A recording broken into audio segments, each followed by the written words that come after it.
If you slip and hurt yourself when you're out shopping, it may be harder than ever to get compensated. That's because you're competing with scammers trying to cash in on fake accidents. New stats out this morning from the National Insurance Crime Bureau show suspicious claims are up 24% from 2008. And Elizabeth Leamy is in Washington with more. Hey, Eli.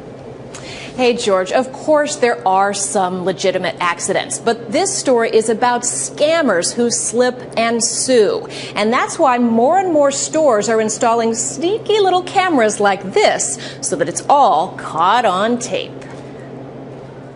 These falls may seem painful, but authorities say they're all pre-planned charades made to look like the real thing. Check out this one by Lisa Bonilla. Police say she had a little help. Her accomplices, Tommy Masterson, and a hot dog. Watch, another surveillance camera shows Masterson buying the hot dog.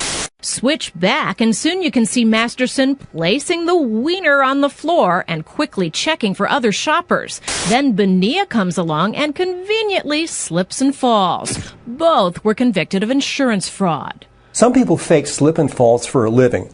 They're expert at making the falls, they make their injuries believable, and they're hoping for a large insurance score for not a whole lot of work. Investigators say most of these fraudsters work in teams, like Janella Howard and Susan Snow. That's Howard there rubbing her foot in some liquid and then sitting down. She even fluffs her hair before lying down all the way. Snow, Howard's real-life caregiver, is the woman with the cart and witness in the scheme. Later, in this letter to the store, Howard demanded $300,000, asking, quote, "How can you place a price tag on pain and suffering?" Both women were found guilty of preparing a false insurance claim. These slip and falls are carried out in many cases by individuals looking for a quick get-rich scheme. Jim Schweitzer of the National Insurance Crime Bureau says the recent spike in questionable claims could actually be much higher because many businesses quietly pay off those claims to make them go away. Police say the camera caught this man using the juice in that bottle to create a slippery scene. The man pled guilty to shoplifting the bottle, but has yet to plead to the charge of attempting to obtain money by false pretenses.